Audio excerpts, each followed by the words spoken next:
Hello, good evening guys. Mayroon akong, matagal ko na to maliit pa ako, takot ako dito. Ito ngayon, kahit malaki na ako, takot ako. Ngayon, nandito sa malapit, yung busis na yan, hindi ko makita-kita yan.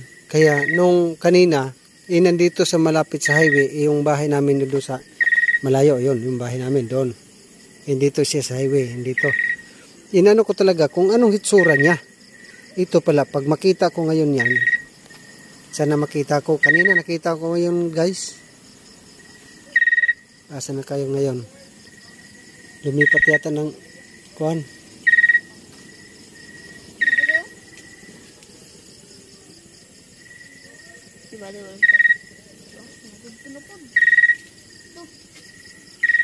Asan ba na?